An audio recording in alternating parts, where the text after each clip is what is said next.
6:14 in the morning. The first round didn't explode. It erased. The eastern barrier, the concrete, the rebar, and the man crouched behind it, gone in a single flash of fire. No one had time to scream. On the spine of Vallon Ridge, 28 souls pressed themselves into the dirt. 90 guns were crawling down the northern slope. Reinforcements, 90 minutes out. Open ground in every direction. A killing field. A machine gun roared to life from an outcropping 200 meters away.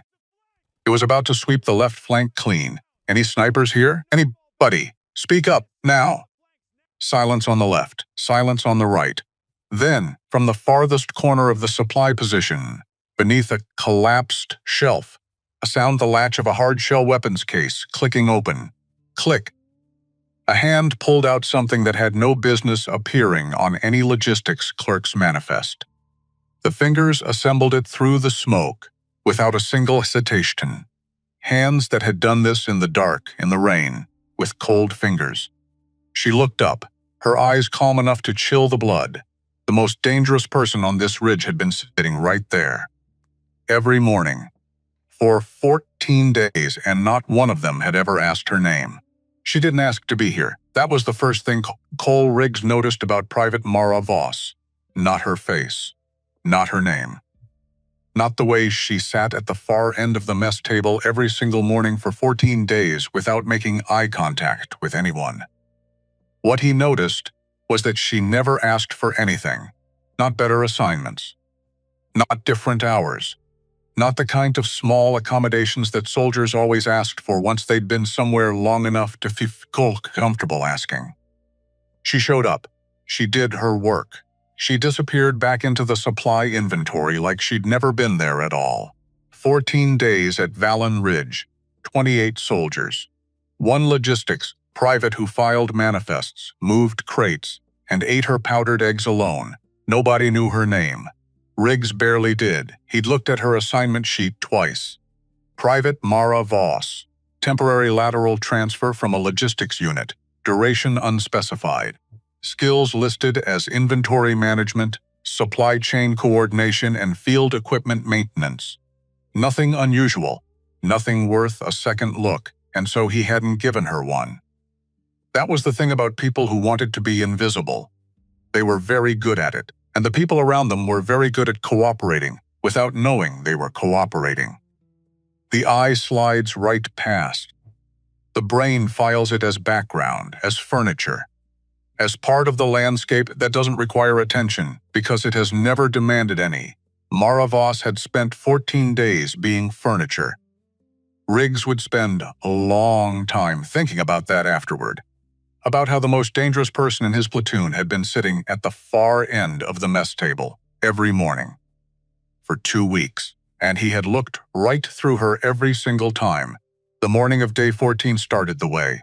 Bad mornings always start quickly. No warning shot. No distant rumble. Rolling in from the eastern ridgeline. No feeling in the gut that something was wrong. Just a sunrise. Orange and pale gold bleeding into the dust-colored sky above the ridge. The kind of sunrise that makes you think, for about 3 seconds, that today might be fine. It was 0644 when the first round hit. Not a warning round. Not a ranging shot. The first round erased the eastern barrier. Concrete and rebar, and the man crouching behind it, gone. Private Jake Pruitt was checking his sidearm 8 feet away. The concussion threw him sideways before the sound even registered. He landed on his back, ears ringing the world underwater. The second round landed before anyone was fully on their feet. Cole Riggs was already moving. 11 years of Army had done something to his nervous system that couldn't be undone. He didn't decide to drop. His body just dropped. Hands finding dirt, face finding cover. The flat, compact shape of a man who has learned, not intellectually but physically, in the bones that the sky can start falling at any moment, and you need to already be down when it does. Contact east. Contact east perimeter. Get down. Get down. His voice cut through the ringing. Not loud, controlled. The kind of command voice that doesn't rise in low pitch when things get worse, because rising doesn't help his and he had learned that in year 2 and never forgotten it. The radio on his hip exploded with overlapping transmissions. Sergeant Foxtrot 2. We've got movement north slope. Infantry. At least a full company. How many? A pause. Not long. Long enough. A lot, Sergeant. Riggs low-crawled to what was left of the eastern barrier and looked. What he saw hit harder than the artillery. 3 enemy elements. Moving in coordinated lines down the northern face of Vallon Ridge. Staggered. Cover and move. The professional, unhurried advancement of soldiers who had trained for exactly this kind of assault and who understood that momentum, maintained and disciplined, was its own kind of weapon. 90 men. Maybe more pointed directly at 28. He did the math. Fast. It was not good math. Foxtrot 2. Fall back secondary line. Everyone. Secondary line. Now, he scrambled back through the smoke, grabbing soldiers by their gear, pointing them toward the reinforced interior position near the old stone watchtower at the center of the ridge. A tower that had been standing for 60 years, built thick and solid and tall, now pocked with fresh craters alongside the old ones. Around him the world was pure noise. Incoming fire, snapping through the air at angles that meant somebody out there was ranging them carefully. Return fire, crackling from his own men, ragged, not yet coordinated. The low thump of mortar rounds dropping somewhere south. Pruitt was sitting against a collapsed wall with both hands pressed to his thigh. Not screaming, just sitting. 19 years old from Ohio, looking down at his own hands like they belonged to someone else. Medic. Okafor on Pruitt now. Corporal Dana Okafor was already moving, already sliding in beside Pruitt without being called twice, already pulling her kit before she'd fully stopped moving, working with the quiet, focused efficiency of someone who understood that hesitation cost more than speed and had made her peace with that a long time ago. Riggs kept moving, 26 functional soldiers. By the time he reached the watchtower, 2 already down, he got on the radio to battalion. Vallon Base, this is Alpha Actual. Sustained contact east and north. Enemy Strength Company Plus. Casualties. Requesting immediate support in QRF static. A burst of interference, then the voice. He didn't want to hear Alpha Actual. Fallon's QRF is committed to Firebase Kilo. Fire support unavailable. Enemy has maintained your grid. Any artillery endangers your position. Hold current position. Help is coming. 90 minutes, 90 minutes. Riggs looked at his 26 soldiers. Looked at the enemy formations closing from 300 meters. Looked at the ground between his position and anywhere else worth going. Open ground everywhere. A killing field in every direction. 90 minutes might as well have been 90 years. All right, he said it calmly. Steadier than he felt. Everyone find a position. Conserve ammunition. Shoot what you can hit. Sergeant First Class Wade Teller appeared at his shoulder. Teller was 42 years old, built like a man who had been carrying heavy things his entire life, and had made peace with that. He had the particular expression he wore when he'd already identified the problem, and was waiting for Riggs to catch up. Coal. Machine gun nest. Outcropping at 200 meters. They walk that thing across our line. We have a real problem. I see it. We need a sniper, I know. Riggs looked at his platoon. Infantry soldiers, a vehicle crew chief whose vehicle had been the first casualty of the morning, 2 medics, a communications sergeant. And somewhere in the back of the position, filed under logistics, temporary assignment, week 2, who had spent 14 days making herself invisible. He shouted it into the smoke and noise without expecting much. Any snipers here? Anybody. Any training, any qualification. Speak up right now. Silence from the left. Silence from the right. Teller shook his head. From Pruitt. Propped against the wall with Okafor, working on his leg, nothing. From the 24 other soldiers crouched in their positions, not one voice. And then, from the back corner of the supply position, from beneath what had been a storage shelf before the second artillery round partially collapsed it, a sound, not a voice, not words. The sound of a hard-shell equipment case unlatching. Riggs turned. Mara Voss was on one knee. She had pulled the case from beneath the rubble. How it had survived the barrage, he couldn't answer. How she had known it was there, he couldn't answer that either. Her hands were moving across the latches with a certainty that didn't come from thought. It came from repetition. From doing the same thing enough times that the fingers remembered without being asked. She opened the case. Inside, broken down into components but unmistakable, even across 10 feet of smoke and noise, was a Barrett M107, long-range anti-materiel rifle. The kind of weapon that costs more than most people's cars, requires a specific, uncommon kind of training to use at any meaningful distance. The kind of weapon that absolutely did not belong in a logistics manifest. The platoon went quiet. Not everyone. Not all at once. But there was a ripple of stillness that moved through the position like a slow wave. Soldiers registering what they were seeing and going momentarily still in response. Riggs walked toward her. He stopped 3 feet away and watched. She was assembling the rifle. Stock, receiver, barrel. Each component locked into place with a definitive click. No hesitation, no fumbling. The movements were precise and economical, the movements of someone who had done this in darkness, in rain, with cold hands. In conditions where fumbling wasn't an option, and never had Private Bets urgent, she didn't look up. Where did that come from? Supply manifest. Section 4, Emergency Weapons Cache. She slid the bolt into position. It's been logged in the inventory for 6 months. Nobody pulled it for inspection. And you know how to use it. She looked up then, just for a moment, brown eyes. The expression on her face was not what he expected. Not nerves. Not the performed calm of someone trying to look composed under pressure. Something quieter and less constructed than that. The actual calm of a person who has already done the math and made peace with the answer before anyone else knew the question was being asked. I've used it before, she said. How many times? She considered the question, not long. But she considered it. Enough, she said. She attached the scope. A Nightforce precision optic, not standard issue. The kind of scope someone acquired specifically and personally, over years of knowing exactly what they needed. Then she rose in one motion. Smooth. No hesitation.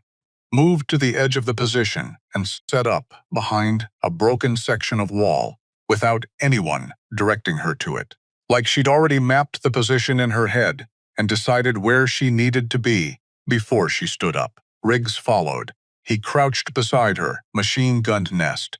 200 meters.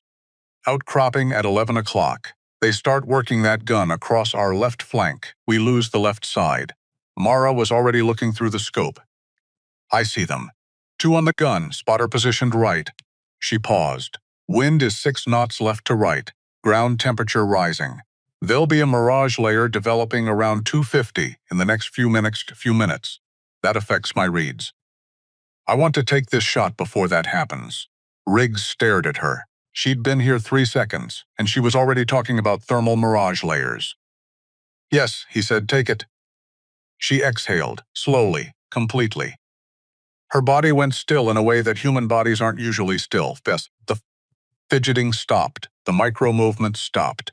The kind of physical control that takes years to develop, and most people never achieve at all, not even athletes, because this wasn't about strength or flexibility. It was about the deliberate, practiced suspension of everything that makes a body human and busy and alive. Her breathing slowed. Her trigger finger rested against the guard. And then, with a single controlled exhale, she squeezed. The Barrett fired. The sound was enormous. A flat, hard crack that didn't echo so much as shove. The kind of report that compressed the air around it and made every soldier in the position flinch. Most of them ducked. 200 meters away, the machine gun went silent. The radio crackled immediately. Sergeant. Left flank. The gun stopped. Did we? That's ours, Riggs said. Hold the line. He was looking at Ma. She had already chambered the next round. Already scanning. Spotter relocated behind the secondary rock formation, she said. The same tone she'd used to read a weather report. "I have him." Second shot, the radio again. "Sergeant, someone's working that outcropping." "What is? That's ours," Riggs said. "Let her work." He hadn't planned to say it that way. The word came out before he'd decided on it.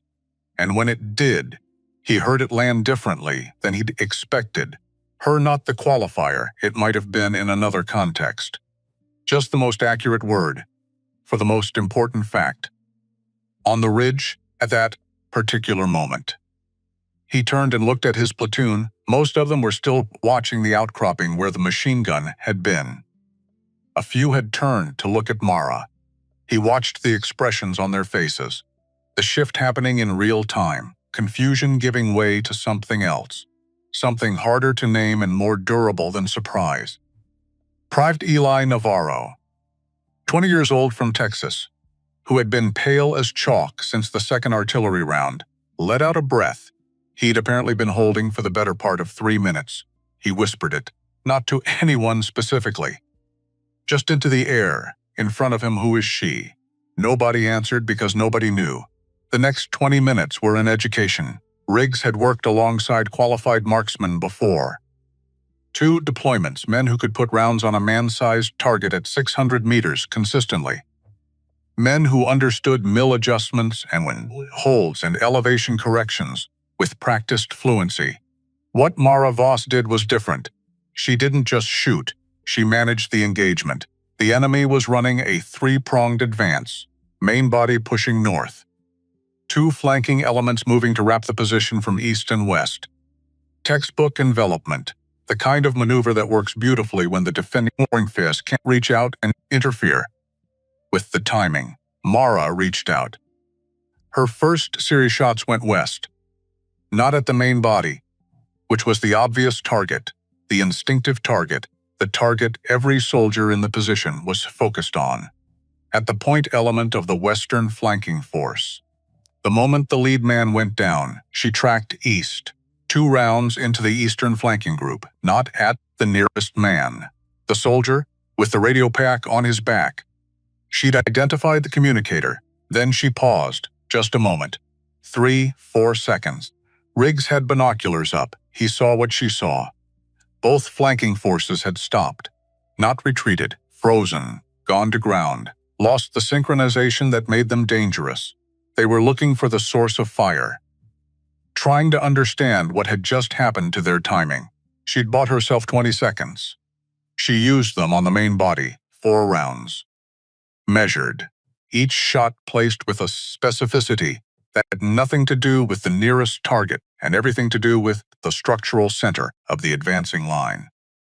Because, in any unit moving forward under fire, when the center folds, the line hesitates, and when the line hesitates, the entire advance loses its shape. The northern advance stopped, not routed, not broken, just stopped.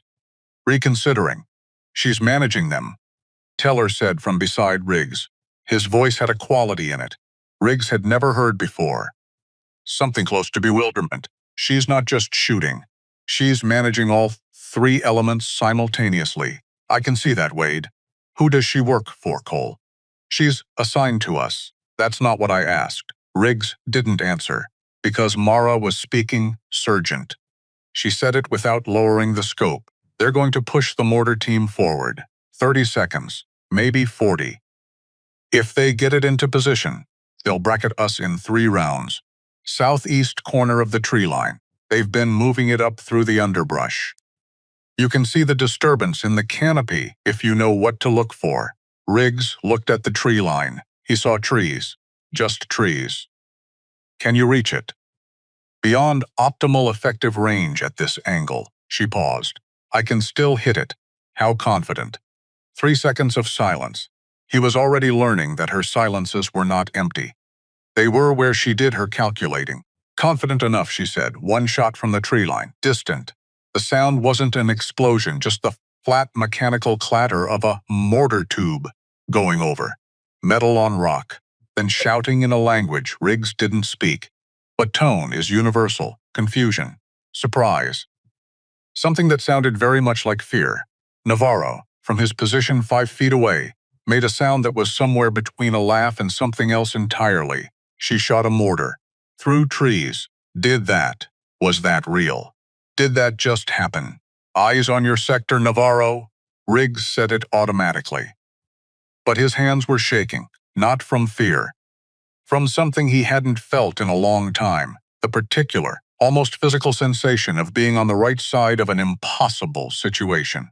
The feeling that makes veterans grip things a little tighter, breathe a little slower.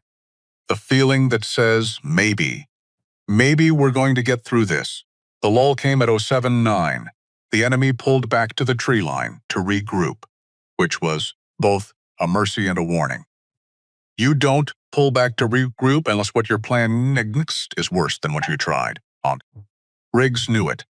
Mara was already counting her rounds with the focused economy of someone who understood that every bullet not fired was a decision preserved.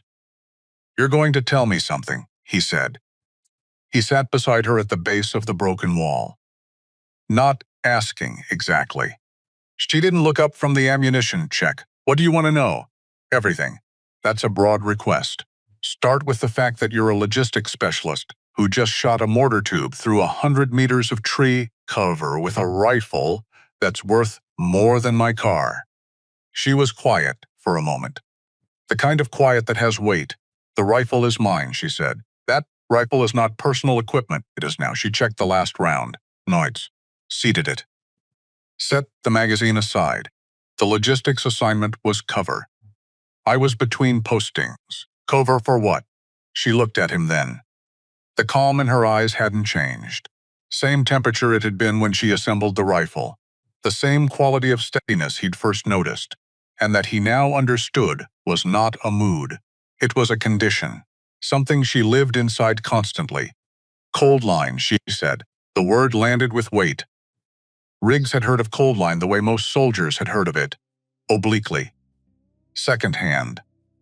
The kind of program mentioned in careful voices and then not mentioned again, because of the alternative, that it was real, that it was operational, that people like Mara Voss existed and walked around looking like logistics clerks, was uncomfortable to hold for very long. Special operations, deep cover, long-range interdiction. The kind of work that never appeared in after-action reports because it was never officially assigned. Cold line was disbanded. Cold line was, he said, programs are disbanded. She picked up the rifle. Training isn't. He stared at her. How long? 7 years active. She put her eye back to the scope. 2 years in the gray zone after that. Logistics is good cover. Nobody looks at the supply clerk. Nobody looks at the supply clerk. He said it slowly, like he was testing the weight of it. Until now, he almost laughed. He couldn't stop the almost. The absurdity of it was too complete. Of having a cold line operator sitting in his platoon for 14 days eating powdered eggs at the same table as Navarro and Pruitt. Filing inventory manifests, and nobody had known, nobody had seen. The most dangerous person in the position had been completely invisible, right up, until the moment the sky fell, and she decided to stop being invisible. Why didn't you say something? When we first got to Vollen Ridge.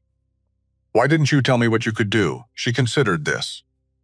The pause was longer than the others. Because I'm not supposed to exist, she said finally. Cold line operators don't raise their hands. We don't announce our profiles to commanding officers who might make decisions based on assets they don't officially have. Her voice was even, explanatory without being defensive and. She paused, a shorter pause. Because I was tired, that surprised him. Tired. 7 years of being, the thing nobody sees, the shot nobody hears. The name in no report. She didn't look away from the scope. I applied for the lateral transfer. I wanted to carry boxes for a while. I wanted work where I could see exactly what I'd done at the end of the day. This many crates moved, this many manifest filed, nothing ambiguous, and instead you ended up here. And instead I ended up here. Riggs sat with that for a moment, then Mara went still. The particular stillness. The one he was already learning to recognize as the moment before everything changed surgent. He was up immediately. She was tracking something in the scope, moving her aim left. away from the infantry, away from the tree line. Tracking to something further back, higher on the slope, Riggs raised his binoculars, found what she was looking at, a figure on a rocky ledge above the main formation, 270 meters out. Radio equipment, the forward artillery observer. The man coordinating the timing of everything. Next barrage, the infantry advance, the armor that was becoming visible at the tree line edge. If that man kept working, they had 4 minutes before the next push fully coordinated. Mara breathed out. She fired. She didn't shoot the man. She shot his antenna, the small folding piece of metal that made his communication possible. Snapped off clean at 270 meters with a crosswind. The man dropped flat. Alive, but blind, no contact with the formation he'd been directing. The radio crackled. Foxtrot 2 reporting the advance was slowing. 45 seconds, Mara said quietly. They'll establish secondary communications in 45. But that gives your men time to reposition left flank. Riggs was already on the radio. Foxtrot 2, move now. 30 meters west to secondary line. 45 seconds, go. Teller was watching Mara, with an expression Riggs would spend the next 2 days trying to describe accurately, and failing every time. She shot the antenna, Teller said. I heard. Not the man. The antenna, Teller, secondary line. Now Teller went, but he kept looking back. By the time the lull ended and the enemy reformed for the third push, something had shifted in Alpha Platoon. Not confidence exactly. The math was still wrong, the numbers still terrible. The reinforcements still 60 minutes away. The danger hadn't decreased by any measurable amount. But they had something they hadn't had an hour ago. An axis. Riggs had watched this happen before. In 11 years. The invisible shift in a unit's posture. The moment when scared soldiers stop acting individually and start orienting around a common center. He'd seen it happen around experienced sergeants, around moments of shared crisis that fuse people together. He had never seen it happen around a private who hadn't said more than 40 words since her arrival. But there it was. Navarro had repositioned without being asked, moved to a spot that gave him a better angle to support Mara's firing lane. 2 other soldiers had done the same. An instinctive arrangement.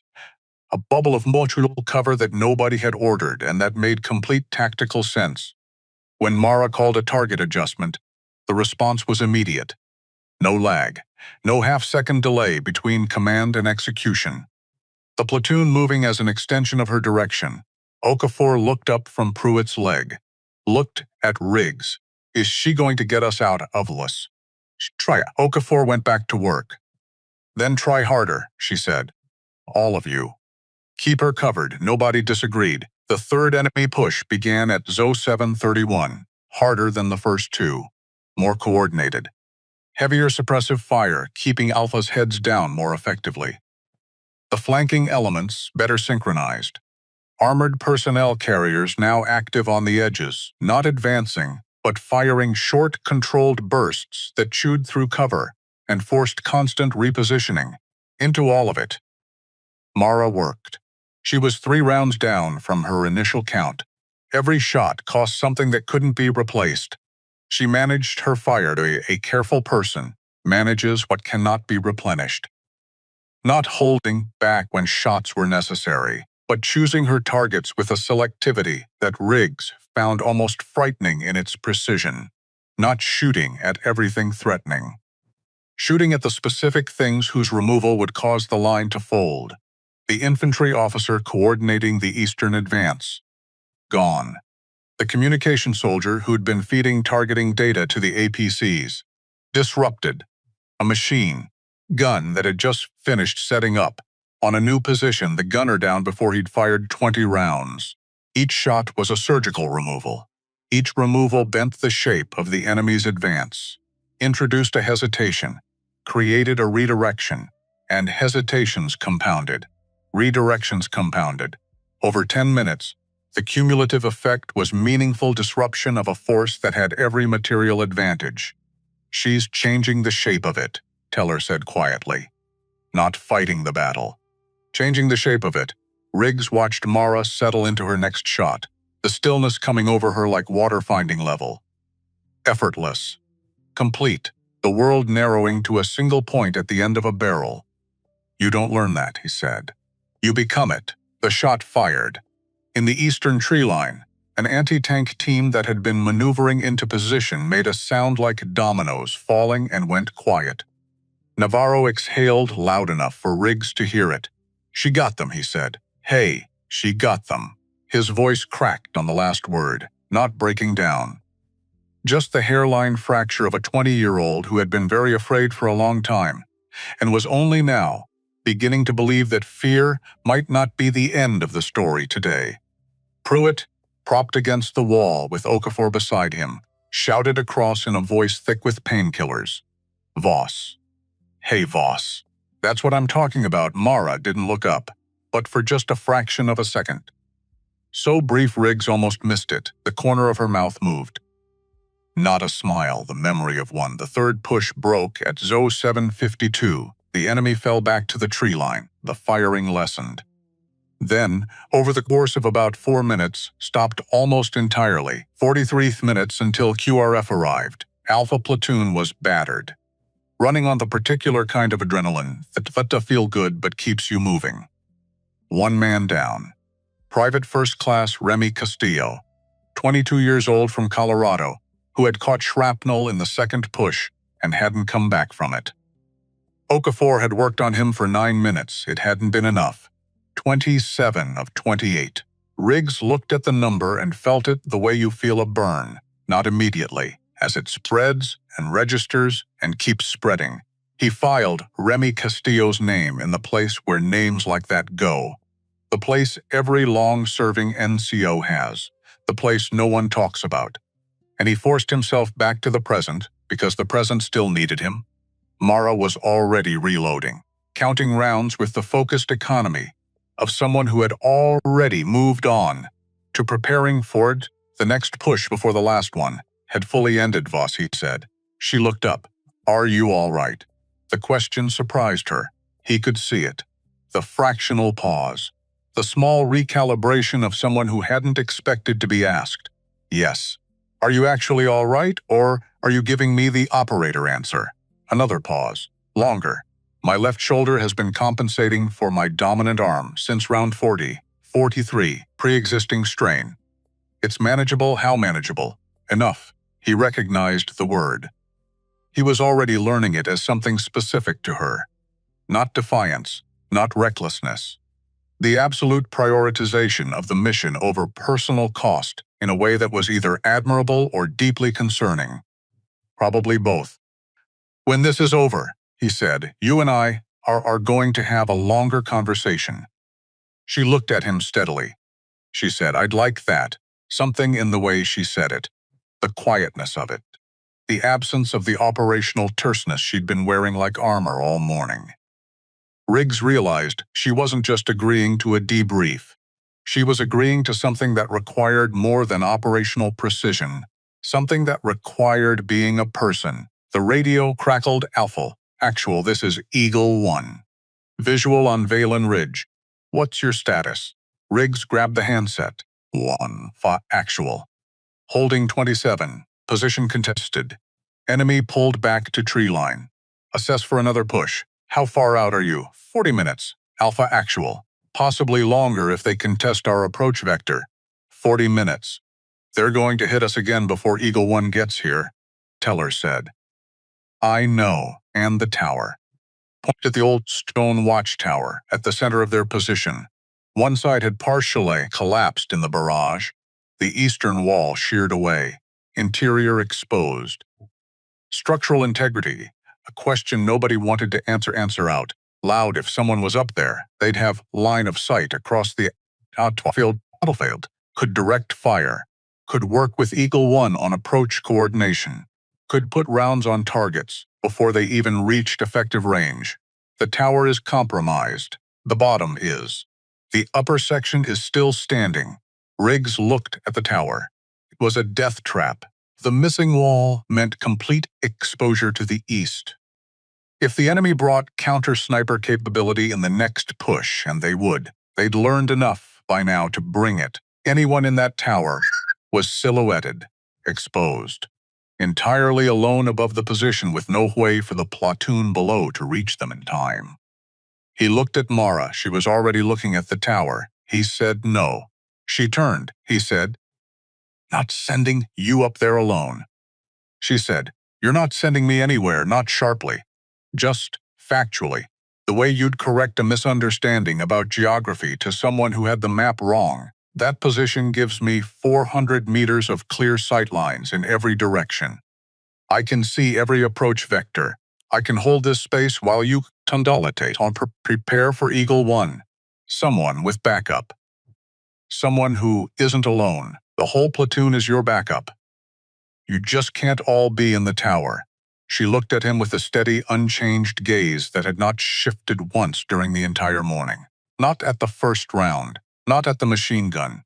Not at the counter-snipper she'd used herself as bait to identify. "Sergeant, I know what this is. I've held harder ground." He believed her. He hated that he believed her. "You don't go silent on me. Radio stays on. You give me eyes on everything you see. The moment that structure starts to go, you get out. Understood?" "I mean it, Voss." "The moment understood," she said again. Different weight this time. He heard the difference. Not the clipped acknowledgement of an operator receiving orders. Something quieter beneath it. Something that registered the fact that he was telling her to come back. Not just to complete the mission, to come back. She picked up the rifle. She moved to the tower. Behind her, 27 soldiers watched her go. Navarro, with his hand half raised like he was going to say something but couldn't find the words for it. Okafor, with her head turned. Teller, with his jaw set in the way of a man, trying not to show that he was worried about someone, and not quite succeeding. Not one of them spoke, because there wasn't anything to say. There was only what came next. But before she reached the first step, she stopped. Not for long. 2 seconds, maybe 3. She reached into the outer pocket of her kit, pulled out something small, a photograph. She looked at it once. The way you look at something you've looked at 100 still and need to look at again. Before you do something that might mean you don't get another chance. Then she put it back, carefully, into the front pocket of her jacket, close to her chest. Riggs watched. He didn't ask. Not yet. Mara Voss climbed the stairs of the broken tower alone, and the Battle of Vallon Ridge reached toward its worst and most defining hour. She was always here. She just hadn't let anyone know it yet. The tower stairs were narrow, half collapsed on the eastern side, stone groaning under her boots at the third landing. A low, structural complaint that told her everything she needed to know about how much time she had up here, for the made it its own decision about whether to keep standing. She didn't stop climbing. Below her, she could hear Riggs reorganizing the platoon. His voice controlled, specific. The kind of command voice that doesn't rise when things get worse. She'd noticed that about him in the first hour. Not the loudest man on the ridge, the steadiest. In her experience, steady outlasted loud every single time. No exceptions. Not once in 7 years. She reached the upper platform. The eastern wall was gone. Not damaged. Not partially standing. Gone. The artillery had reached in and peeled it away clean, the way you'd tear a page from a book. The floor held, mostly, with one section of the northeast corner, cracked through and sagging in a way that meant stay left, stay south, and don't test the obvious. 4 seconds to assess. She got to work. Prone behind the southern parapet, Barrett extended, scope to her eye. The world through the night force was a different world. Compressed distances, magnified details. The battlefield rendered in the particular clarity that made everything look both closer and somehow more real than the naked eye could manage. She could read individual faces at 300 meters, could see the color of a man's eyes at 200 if the light was right. Right. Now what she saw was the enemy reforming. And they were smarter this time. She'd give them that. Whoever was commanding the fourth wave had watched the first 3 fail and drawn the right conclusions. They had a sniper, a serious one. The standard advance wasn't working, so they were adapting, splitting elements. Smaller groups, faster movement. Harder to track sequentially when each one required independent calculation. She keyed the radio, Sergeant. 4 elements this time, not 3. They've split the western flank. Smaller groups, faster movement. Riggs came back immediately. How long? 6 minutes. Maybe 7. She was already scanning for the thing she'd looked for first when she cleared the tower approach. High ground. Angles. The positions a counter-sniper team would choose if they knew what they were doing. She found 2 candidates. One was almost certainly just a spotter. The other one was more interesting. 1 confirmed, she said. East Ridgeline, 640 meters. He's good. Stationary for at least 12 minutes. He set up before the third push started. A pause on the radio. He anticipated the tower. Riggs said it quietly. His commander anticipated someone would use it. It's the obvious position. She tracked the far ridgeline. Let her breathing slow. He doesn't know it's me yet. Does that matter? She considered the geometry of the problem. A counter-snipper at 640. Prone. Probably in a hide she couldn't fully see. Anticipating that whoever came up these stairs would be a trained shooter. He'd be waiting for her to announce herself. Waiting for the muzzle flash. The parapet edge. The sight line. He was waiting for her to fire first. It matters, she said, because I'm going to let him think he has me first. Silence on the radio. 3 full seconds. You're going to use yourself as bait. I'm going to use my position as bait. There's a difference. That difference feels very small from down here. She almost said something. Stopped. Started again. Sergeant. I've done this before. How many times? Enough times that I'm still here to tell you about it. He exhaled. She heard it through the radio. Not defeat. The sound of a man accepting a situation he cannot control, because the person he'd need to stop is more qualified than he is to make this particular call. You have full suppressive support the moment you call it. Everyone available understood. Don't fire until I call it. If you fire early, he goes to cover and I lose the shot. She set the radio to receive only. Went back to the scopes of 7 boat 41. The enemy was moving. She tracked all 4 elements simultaneously. The reformed western flank, the 2-pronged eastern approach. The main body advancing under heavier suppressive fire than any previous push, more volume. Designed to keep Alpha's heads down, give the infantry the cover to close distance. They were committing more this time, which meant someone had decided this push finished it. She noted all of it, made her choices. The main body was dangerous in pure numbers but predictable. She could influence it more efficiently when she dealt with the counter-sniper. The eastern 2-prong was the greater tactical threat to the flanks. The reformed western element was the fastest mover.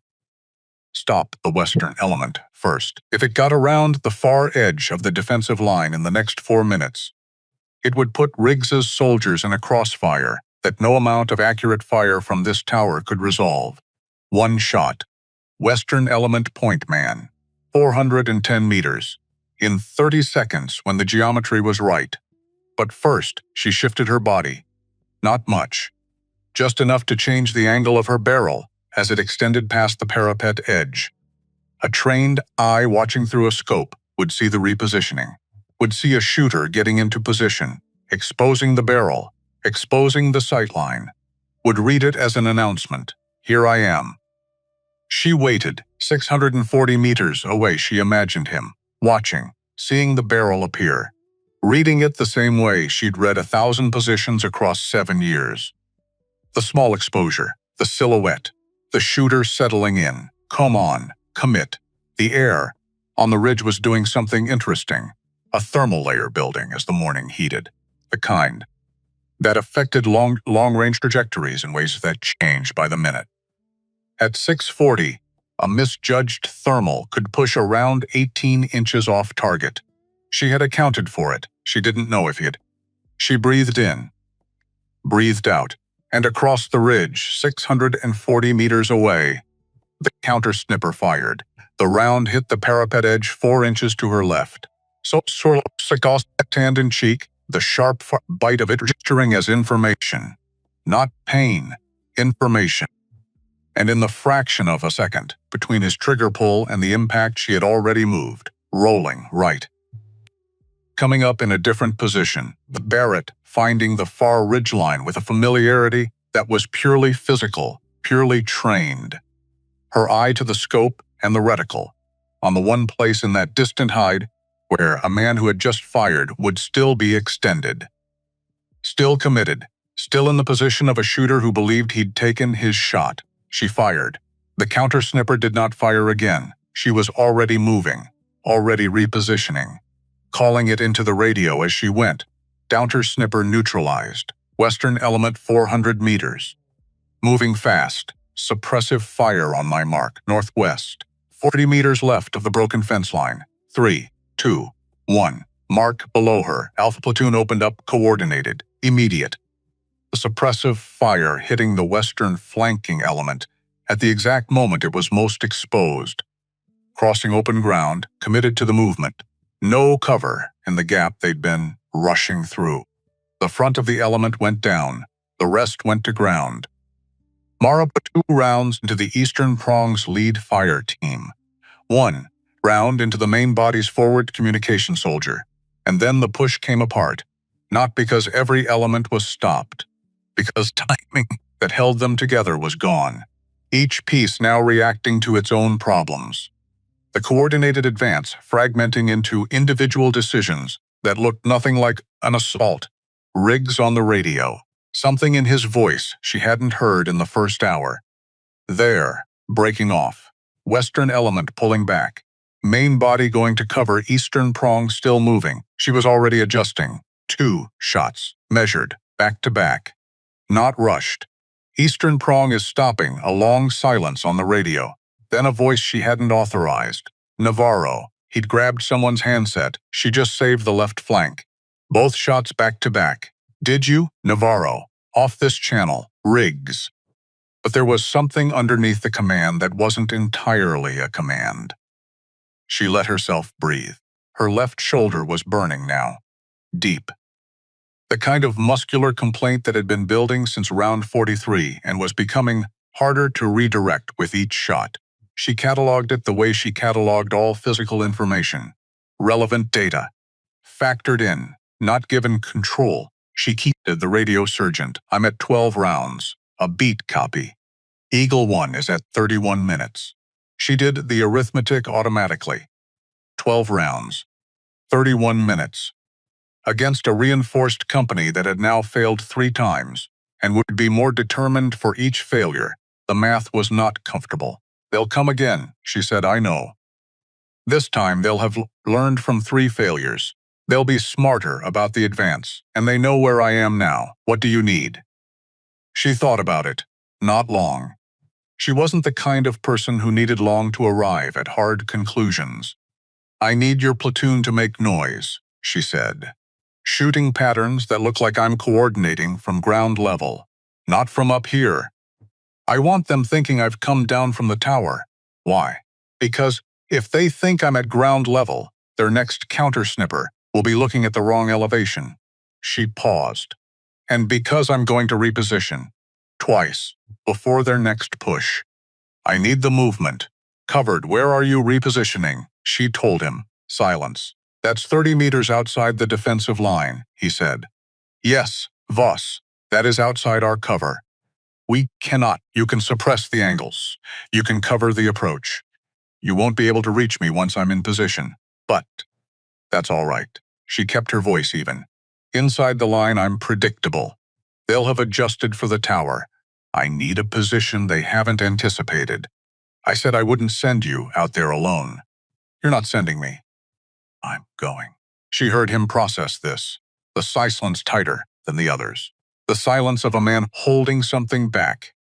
Because he'd calculated that holding it back was the right call, even though it cost him something real. You move on my signal, he said finally. Maximum suppressive. 60 seconds. You get there and get set before I stop. Understood. Voss, his voice dropped half a register. You come back. She held the radio for a moment. That's the plan. She said, Putto 756. The signal came as a burst of coordinated fire from Alpha Platoon's entire remaining line. Every weapon speaking at once, directed at the tree line and the northern slope, filling the air with enough outgoing fire to make standing up a very poor decision for anyone on the other side. Mara moved 30 meters of open ground, low and fast, the Barrett across her back, using every fold in the terrain the way she'd been trained. Natural depression here. Slight rise there, the geometry of not being seen reduced to pure physical instinct. The body knowing what to do because it had done it hundreds of times before. In conditions worse than this, she reached the forward position in 22 seconds. A jumble of collapsed masonry, something that had been a structure once and was now just broken stone arranged usefully. She got prone, established her sight lines, new angles, new approaches. A clear line to the northern slope that the tower had partially blocked. She tracked right, found it, confirmed it, a staging area behind the main formation that she hadn't been able to see from above. What she saw there was not good. Second, she said it quietly. Go ahead, they have a fourth element. Held back behind the main formation, larger than the previous three. She tracked across the staging area, counting. They've repositioned the armor. Both APCs moving to flank positions. They're not coming down the slope this time. They're coming in from both sides simultaneously, while the armor moves up the center. Riggs was quiet. This is the termination push, she said. They're committing everything. How long? 10 minutes. Maybe less.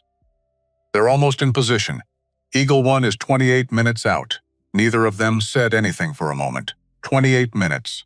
Fourth element plus armor. 12 rounds. What's your call? He asked it directly, not a briefing request. The genuine question of a man who understood that she could see what he couldn't, and that the decision lived inside that visibility. She ran the problem. I prioritize the armor, she said. I can't stop an APC with this caliber at a direct angle, but I can take out the driver's vision systems and force them to button up. Blind armor is slow armor. It buys your men time to find cover from the flanking push. Then I go for the command element. Every push they've made has had the same signature. One person coordinating the timing between elements. Take that person out and the elements go asynchronous. They still hit you, but not together. And you can handle not together. She paused. Your platoon handles the fourth element. 27 soldiers with coordinated positions and advanced knowledge of the approach angle can break a flanking push that doesn't have coordination. Silence. Longer this time. Then, off radio, she heard him. Navarro, get everyone to secondary positions, both flanks, full spread, nobody on the center line. Tell her. I want the M240 covering the east approach. You see them. You fire. Don't wait for my command. Teller's voice, further away. And the armor. Voss has the armor. 4 words. Flat. Confident. No explanation needed because the evidence was already sufficient. She found, to her own mild surprise, that it mattered to her, not just trust. Trust stated out loud, in front of people, without hedging. 0802. The fourth push came 8 minutes early. Whoever was commanding had recognized the sniper problem was still present and was trying to reduce her preparation time. Smart. Not smart enough. She took the first 8 PESI's vision systems at 420 meters. 2 rounds. The first taking the commander's periscope. The second walking the impact point forward to the driver's port. The APC lurched, slowed, stopped, not dead, still running, still a threat, but blind. The crew inside working entirely off radio coordination, with nothing but emergency vision slits, slow armor. The second APC had seen the first stop and began to maneuver, angling away. Presenting a harder target profile, she let it maneuver because the maneuvering took it off its approach line, off the east flank. The infantry on the east had lost their armored support and would feel that within 30 seconds. Sergeant. Eastern flank APC has broken off. The infantry on the east just lost their armor. They'll know it soon. Tell her. Riggs's voice, commanding channel 1. She pivoted to the command element. She'd been building a mental file on the enemy commander for 40 minutes, tracking the moments when the three elements reoriented, when they adjusted to her fire, when the timing of their movements changed in response to new information. There was always a delay, and the delay always started from the same geographic location, a position set back from the main advance, elevated enough to see the overall picture, sheltered enough to make communication relatively safe. She found the position, scanned it. He was there, not in the open. He'd learned from the forward observer she'd antenna shot 2 hours ago. He was under cover, a natural overhang, only partially visible, approximately 30% of his body in her sight line. A target window maybe 4 inches wide at this range and angle. 11 rounds remaining. She did not rush. She breathed, felt the shoulder complain, redirected the feedback, not ignored, just redirected, data acknowledged and filed. The shoulder existing as a fact that did not get to make the decision here. She felt the thermal layer doing something at this angle that it hadn't done from the tower. Made a half-mil adjustment she could feel in her fingers before she consciously computed it. She fired. The enemy push lost its timing within 90 seconds, didn't stop. The elements were still moving, still dangerous, still closing on Alpha's position. But the synchronization was gone, the eastern prong arriving 30 seconds before the western, the main body lagging behind both. The APCs disconnected from the infantry's rhythm. What had been a coordinated termination push gave 3 separate problems happening near each other. Alpha Platoon's line held. Not easily, not cleanly.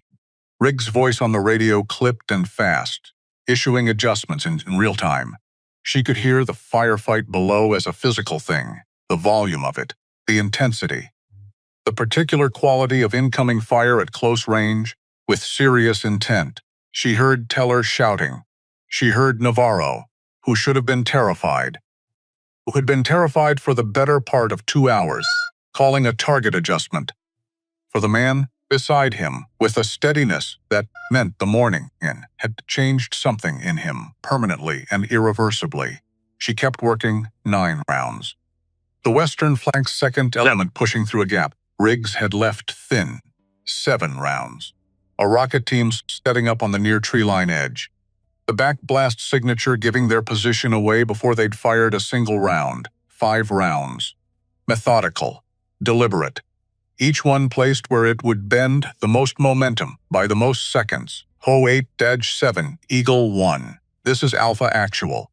Enemy engaged, assault ongoing. What is your ETA, Alpha Actual? Eagle 1, 16 minutes. Coming in hot from the northwest. 16 minutes, 5 rounds. Voss Riggs. West in element has pulled back. East is still pushing. Machine gun set up at 70 meters. They moved it up under the assault, 70 meters. Too close. The angle was wrong from her position. She'd need to expose herself completely to take the shot. I don't have the angle, she said. I know. We're maneuvering for it. She was back toward the tower, not toward a safer angle. Forward. 15 meters of repositioning cost her all cover for approximately 8 seconds and gave her the angle she needed. 8 seconds of open ground. She didn't think about the 8 seconds. Thinking about them served no purpose. She ran. She dropped. She found the machine gun position in the scope. 1 round. The gun went silent behind the broken wall. The 4-man assault element that had been building to rush under the gun's covering fire went flat. Their momentum gone. The rush dissolving into the dirt before it began. Gun down. She said it into the radio. Riggs said something she didn't immediately hear, because the tower behind her made the sound she'd been expecting since she first climbed its stairs. The long, low, catastrophic groan of weight, redistributing through compromised stone. The sound of a structure having a final conversation with its own foundation. She looked back.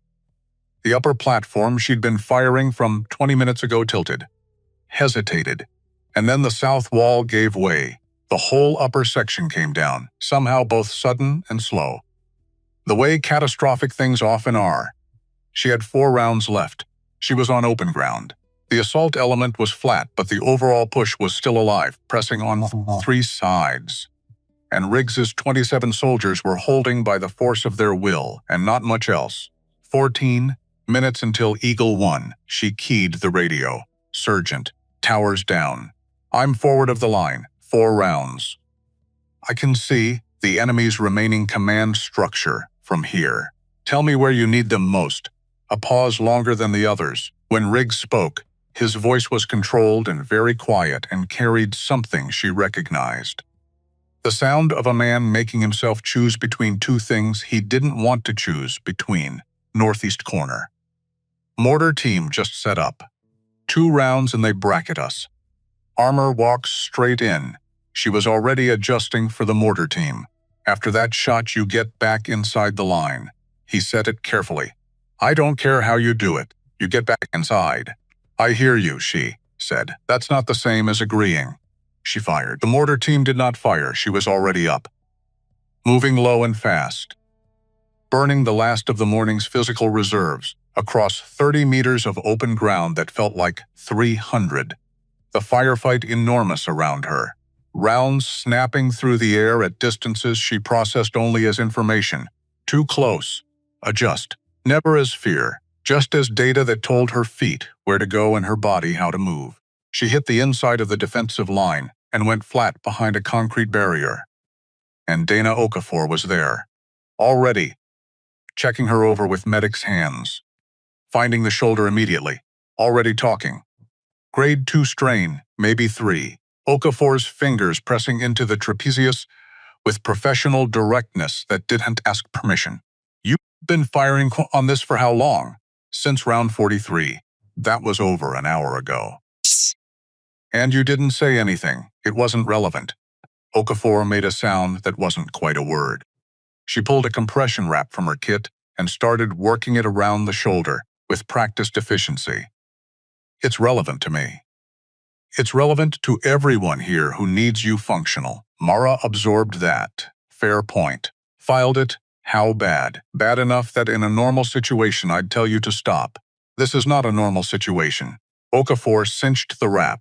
So, I'm telling you it's going to hurt more with every shot, and at some point, the muscle stops cooperating. Regardless of what you tell it to do, you need to. I already knew that. I know you knew it. I'm saying it out loud so it's a fact between us and not just something you're carrying alone. Okafor sat back on her heels, looked at Mara directly, her eyes dark and steady. The weight of someone who had been keeping people alive all morning, and understood exactly what that cost. How many rounds do you have left? 3. Okafor didn't react. She'd been a medic long enough to know that reacting to numbers that scared you was a luxury for people who weren't in the middle of things. Then make them count. That's the plan. Navarro appeared. Low, crawling to her position, moving the way someone who'd been watching her move all morning had started instinctively mimicking without realizing it. He had a water bottle. He held it out. Said nothing. She looked at it. Looked at him.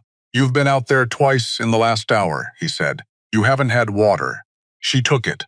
Drank. Handed it back. Thank you. He nodded. Started to move away. Stopped. My name is Eli Navarro. He said it carefully, like it mattered to get the words in the right order. Texas. San Antonio. I wanted you to know my name. In case.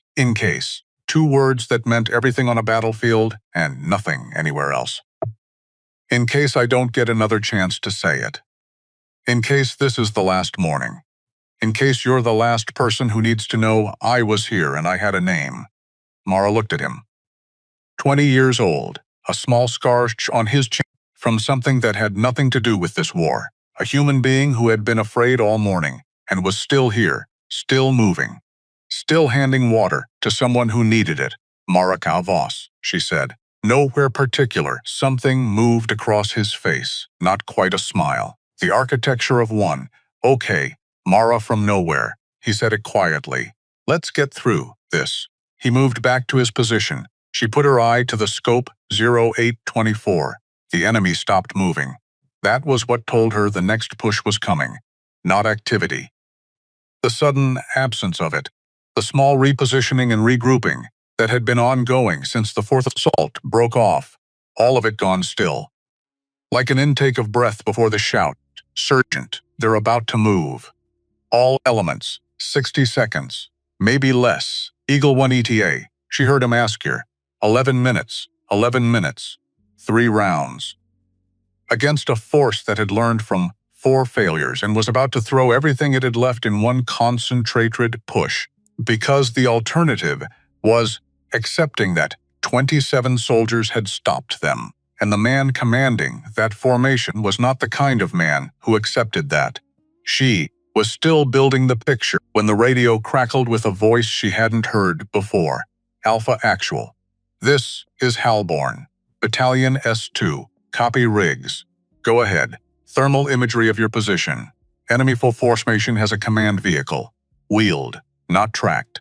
Staged 200 meters behind the main assault line. That vehicle is carrying the formation commander and his communications.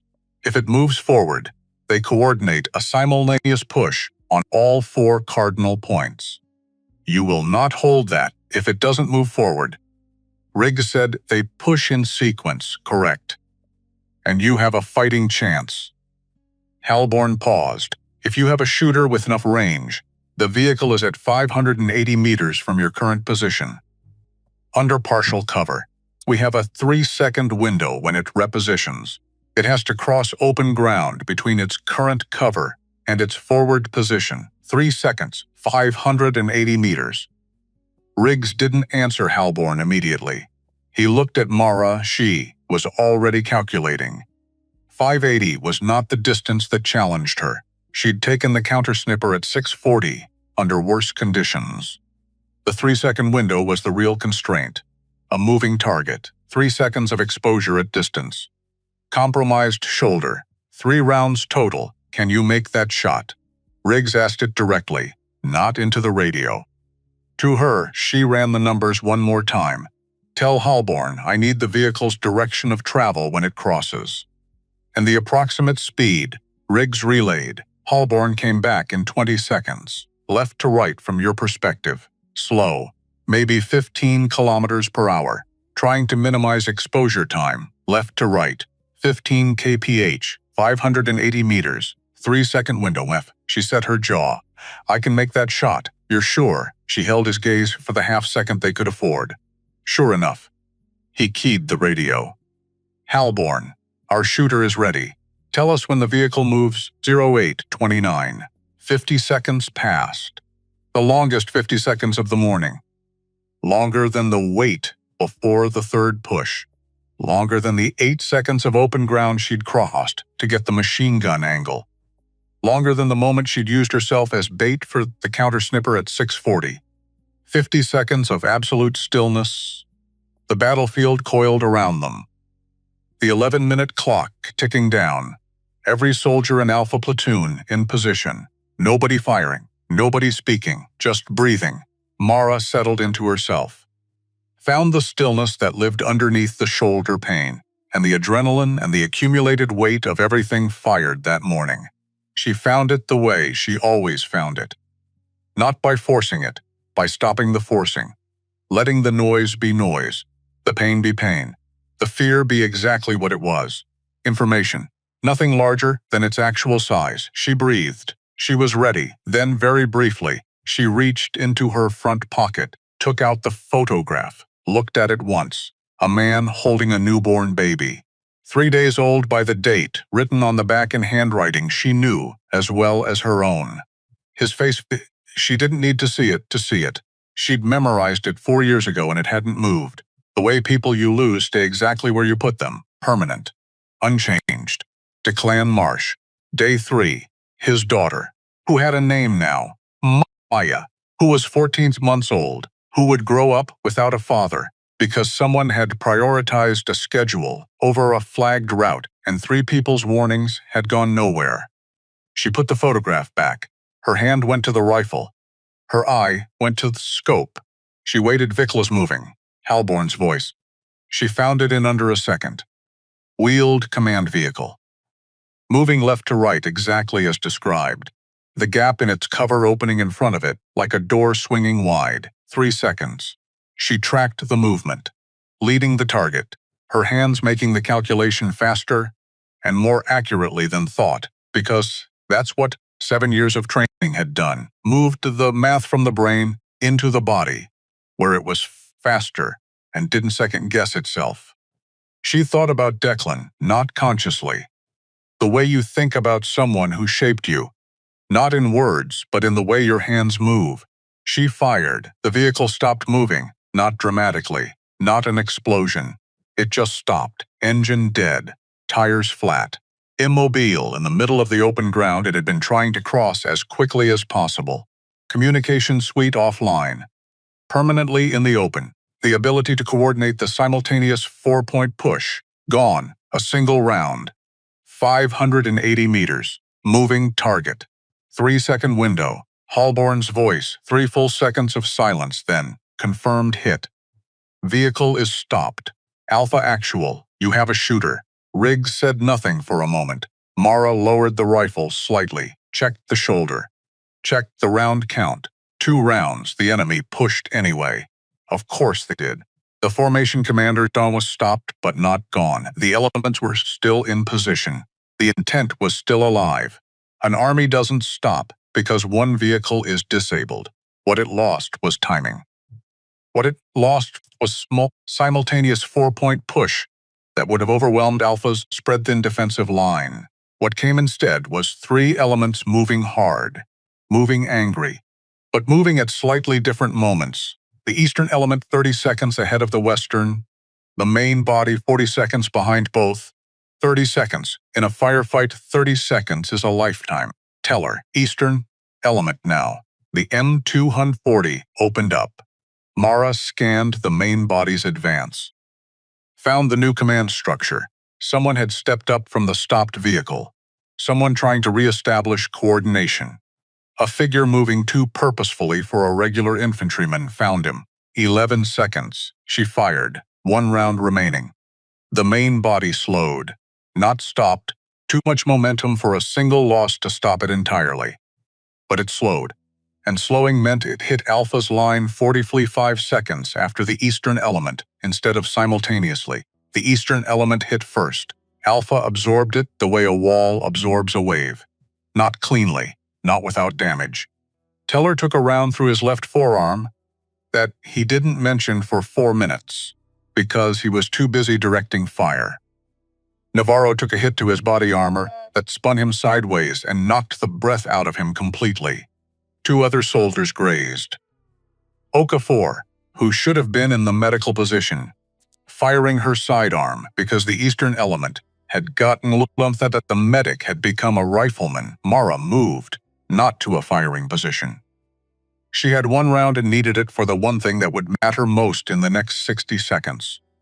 She moved to the gap in the eastern defensive line, the place where 2 soldiers had been pulled to reinforce the flanks. A 15-meter section thinner than it needed to be. She got there just as the first enemy soldier came through it. What followed was not sniper work. His snipers engage at distance.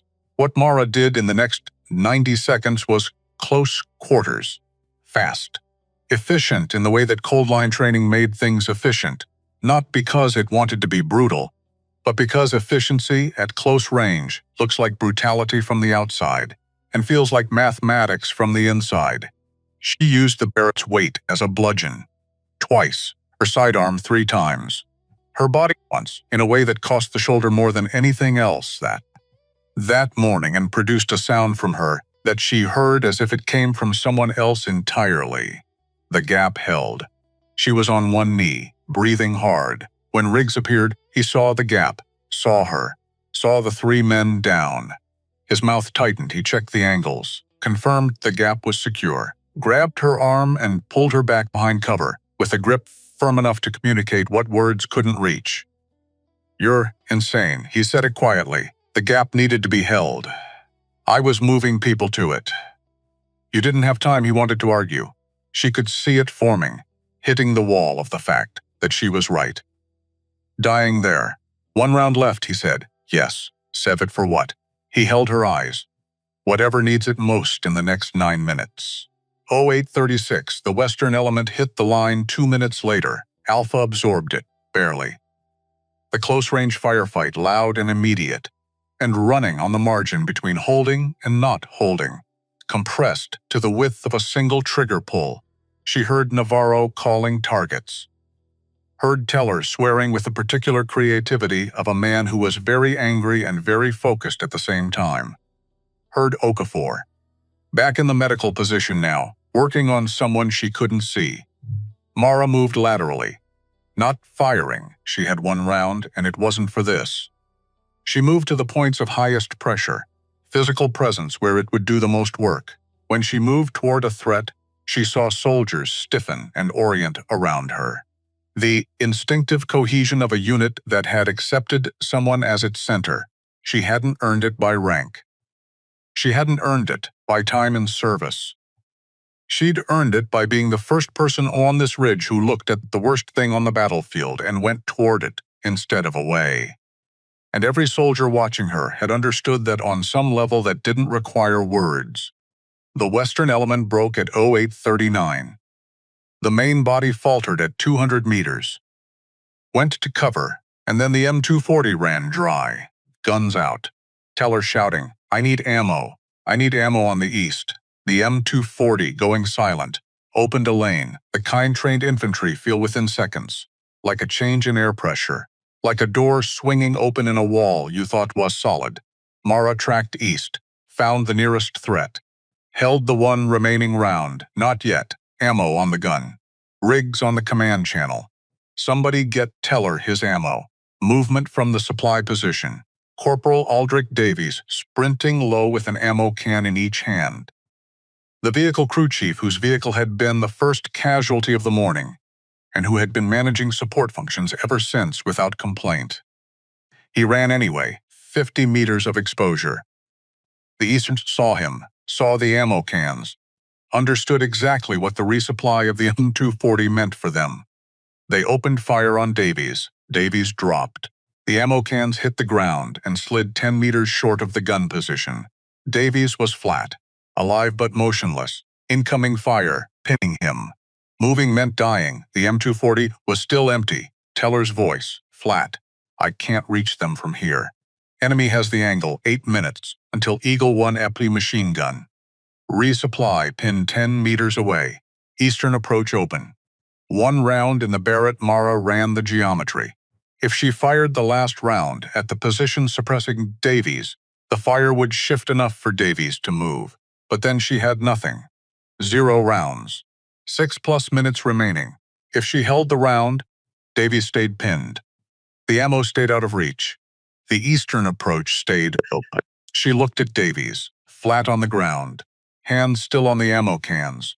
She looked at Teller, crouched behind the gun, unable to do anything without what was 10 meters away. She keyed the radio. "Sergeant, I'm going for that ammo. A beat. You have 1 round." "I know." "If you fire it to clear Davies, you're empty." "I know." She breathed. "Sergeant, the machine gun matters more than 1 round in my rifle." He processed this. A very fast mind working a very hard calculation. Full suppressive on the eastern approach. "On your mark. You have 15 seconds, understood." She picked up the Barrett, fired the last round into the center of the position suppressing Davies. Not a kill shot, a displacement shot. A round designed to make men move away from what they were doing and think about the thing flying toward them. And as the Barrett went empty in her hands, she was already moving. 14 meters to Davies. She grabbed him by the back of his gear. One-handed, left arm, ignoring the shoulder completely because there was nothing left to give it, and the shoulder did not get to vote. Davies came up. Together they grabbed an ammo can each and made the last 10 meters to the M240 position in a run. She would not remember clearly afterward, only the ground under her boots. The incoming fire. Teller's hands taking the ammo can before she'd fully stopped. She dropped behind the gun position, den, Sreepy, rifle, empty shoulder. Teller had the M240 running in 9 seconds. The eastern approach closed back down. She sat with her back against the cover, the Barrett across her lap. Empty chamber. The particular feeling of having spent everything and arrived at a place where the math was no longer hers to solve. Riggs was beside her in 3 seconds. He crouched. Checked her over the way he'd been checking her over all morning. Finding the shoulder. Finding the hands scraped raw. Finding the breathing, which was steadier than it had any right to be. "You're empty," he said it quietly. "Yes, how's the shoulder?" "Gone, still attached." "Not cooperating." He nodded slowly. "Stay down," he said it again. Quieter, the second time, not an order. The voice of someone saying, "You have given everything there is to give, and I am not going to ask you for more." The line is holding. The gun is running. Eagle One is 6 minutes out. He looked at her directly. "You stay down and you let the rest of us do 6 minutes of work." "Can you do that?" She wanted to argue. The argument was there. All the tactical reasons why a second pair of eyes still mattered even without ammunition. She looked at the empty rifle. She looked at the shoulder. "I can do that," she said. He put his hand on her shoulder. The good one. 1 second. Brief enough to be a soldier's acknowledgement. Present enough to be something more than that. Then he was back on his feet. Back on the radio. Back to being the 11-year veteran who was going to hold this line for 6 more minutes through will, alone if that's what it required. She leaned against the concrete, let herself breathe, and somewhere to the northwest, growing from a suggestion to a certainty, the sound of rotors. Navarro heard it first. He turned from his position, his face doing everything simultaneously. Exhaustion, relief, the particular bright-edged quality of feeling alive when alive had not been guaranteed. "That's Eagle One," he said. "That's Eagle One." The radio confirmed it seconds later. "Alpha Actual. Eagle One is 2 minutes out." "What is enemy current status?" Riggs looked at his line. At Teller on the M240, left arm in a makeshift dressing, still working. At Okafor in the medical position, still working. At Navarro, who had grown 10 years older since 0614 scoring this morning, and was still standing. At Davies sitting against the gun position, wall with his eyes closed, having whatever private conversation he was having with his own heart.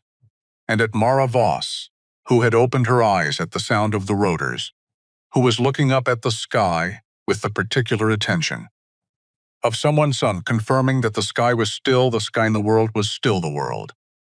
And the morning that started with artillery had arrived at this moment intact enough to be called a morning you survived. "Okaj, Eagle One," Riggs said. "Enemy is disorganized at all. Main assault disrupted. Recommend approach northwest. Come in hot on the north slope tree line. Will mark friendly position. Alpha Actual." 2 minutes. 2 minutes. 27 soldiers still standing. 1 down. Remy Scasilcio, 22 years old from Colorado, who had a family, who had not deserved what the morning did to him, who was not walking off this ridge. 27 were. Riggs looked at the number, felt it spread. Filed the name where names like that go. And the first Apache came over the northwest ridgeline, not circling, not assessing, just coming, fast and purposeful. The second one, tight behind it. They found the enemy's main body position and went to work with the cold efficiency of attack aviation that had been briefed, that had been listening to 90 minutes of Alpha platoon fight from a distance, that was finally here. The enemy formation integrated, not metaphorically, literally. The organized structure of company plus infantry, the armored vehicles, the flanking elements, the whole architecture of the assault that had been pressing on 27 soldiers for 90 minutes, came apart under the Apache's fire in a way that was almost clinical if you'd been watching from above. Almost. If you hadn't spent the last hour and a half inside it, the firing stopped, just stopped. The silence was so sudden and so complete that, for 3 full seconds, nobody in Alpha Platoon reacted. Their nervous systems had been calibrated to a world of continuous noise and threat. The absence of it landed like a physical thing. A weight dropping away so abruptly that the weightlessness itself felt disorienting. Then Navarro said it. Is that are they? Stand by. Riggs on the radio. Hallborn's voice. Clipped. Certain Alpha. Actual. Enemy formation broken. QRF is on the ground to your north. You are secure. Acknowledge. Riggs closed his eyes. 1 second. Acknowledged. Alpha platoon is secure. He lowered the radio. 27. Mara said quietly. He heard it. Understood it immediately. Not a count of rounds. Not a tactical assessment. A count of people. 27, he confirmed. She nodded once. Slowly. And kept looking at the sky. Riggs looked at the position where Remy Castillo had been. Felt it move through him. The slow burn. The spreading weight. Filed the name where names like that go. The place that fills slowly over years and never empties. Then something was happening. Mara's left side was going. He saw it before she did, the subtle list. The way her right hand came up to catch herself against the barrier, with a grip that was almost enough. And then wasn't Okafor was there before he could move. I've got her. I've got her. Already working. Already finding the shoulder. She's not losing consciousness. It's the muscle. It's been in compensation for. Okafor looked up at Riggs, with an expression that was relief and exasperation at exactly the same time. She is going to be fine. And she should have told me about this shoulder 40 minutes ago. I assessed the information as manageable, Mara said, from the position of someone sitting against a wall, with a medic's hands on her shoulder, and approximately no control over the current situation. You assessed it wrong. A pause. That's fair, Mara said. Navarro made the sound. The one that had been halfway between a laugh and something else all morning. This time it came out all the way. He said it quietly, like he was testing how it sounded. Like he wanted to make sure he'd remember it. Mara from nowhere. She heard it. Didn't look at him, but something in the line of her face shifted. The same fraction it had shifted when Pruitt shouted her name earlier. When Navarro handed her water in the middle of a firefight, this time it made it all the way. Small, brief, gone almost before it arrived. But there, Riggs saw it. He looked away, out at the ridge. At the morning that was now a different kind of morning. Scored and broken and expensive in ways that wouldn't finish at Dunchbeans being tallied for days. But fundamentally, so stubbornly, survivably different, the medevac would come. Mara would go. The debrief would be significant. People would ask questions. Above battalion. People without insignia he recognized, and they would get their answers, because he was going to give them all of it. Every shot, every decision, the tower, the command vehicle, the last 3 rounds, all of it, on the record, because 27 people were alive. And that was going on the record, regardless of what anyone's classification preferences were. The medevac lifted Mara off Ballon Ridge at 10:14. She didn't want to go. Brief argument. Ultimately resolved by Okafor, who had spent 90 minutes keeping people functional and had earned the right to be immovable on medical questions. The shoulder needed imaging. The close quarters work at the gap had done something to the rotator cuff that compression wrapping could manage but not fix. Okafor used the word surgery with the flat certainty of someone who knew when that word wasn't negotiable. Mara sat with it. She looked at the ridge one more time, the broken tower. The eastern wall that had simply ceased to exist. The ground between the defensive line and the tree line that told the morning story in a language of craters and silence. She looked at Navarro, sitting against the same wall he'd been defending for 90 minutes, staring at his hands. He looked up when the medevac rotor started, found Mara's eyes across the distance, raised one hand, not a wave, just acknowledgement. The gesture of someone saying, I see you. I know what you did. I don't have the words for it yet, but I know. She raised her good hand back. Riggs walked with her the last 20 meters without being asked. She let him because the shoulder wasn't cooperating, and the ground was uneven, and there was no operational reason to refuse help anymore. The debrief is going to be significant, he said, I know. People above battalion are going to want to know who you are. People who need to know already know, she said. What changes after today is which category gets larger. Are you okay with that? She thought about it honestly. I don't know yet, she said. The medevac crew took her at the door. Riggs stepped back, stood at the edge of the landing zone, and watched the helicopter lift. Held the image of it going up and away, till it was smaller than a bird, then gone, and Teller appeared at his elbow. Left arm in a proper dressing now. Expression carrying the particular blend of physical discomfort and emotional processing that the morning had distributed to everyone in varying quantities. Is she going to be all right? He asked it without looking at Riggs, looking at the empty sky where the helicopter had been. Riggs watched the same empty sky. Yeah, he said it without qualification. She is. And that surprised him a little, because belief that complete usually took longer to earn than 90 minutes. Vallon Ridge had been a compressed education. 4 days later, Riggs sat in a hospital corridor in Landstuhl, Germany, clean and quiet in the way military hospitals are clean and quiet, a functional stillness, the absence of noise as a tool rather than a condition. He had a cup of coffee that had gone cold 20 minutes ago and a debrief folder on his knee that he'd read 3 times. The debrief had been, as predicted, significant. Battalion had questions. Above battalion had more questions, delivered through people who didn't wear insignia Riggs recognized, who arrived in unmarked vehicles, who asked their questions with the practiced neutrality of professionals who had stopped having visible reactions to answers a long time ago. They asked about the rifle, about the shots, about the tactical decisions, the tower, the command vehicle, the last 3 rounds, the gap at the eastern line. He answered everything accurately and completely, because that was what he did.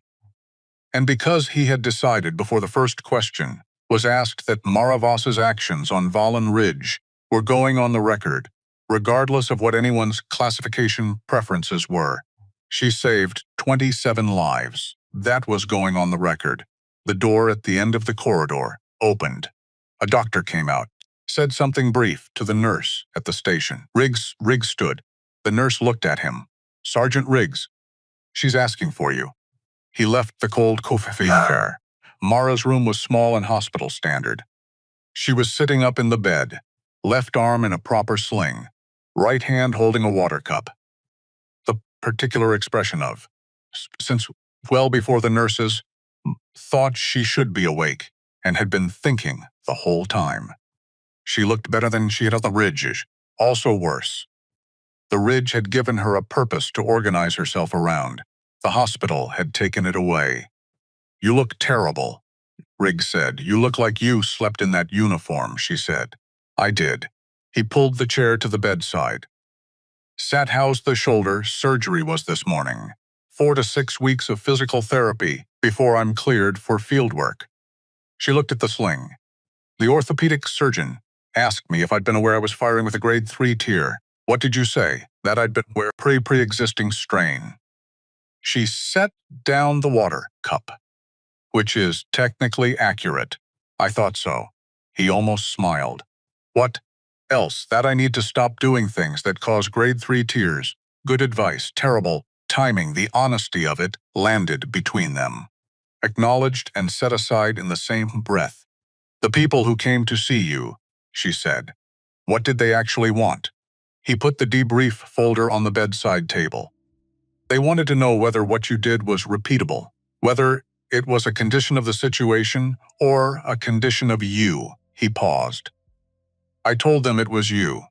She was quiet. They're going to offer you something, he said. I don't know the exact shape, but it's coming, I know.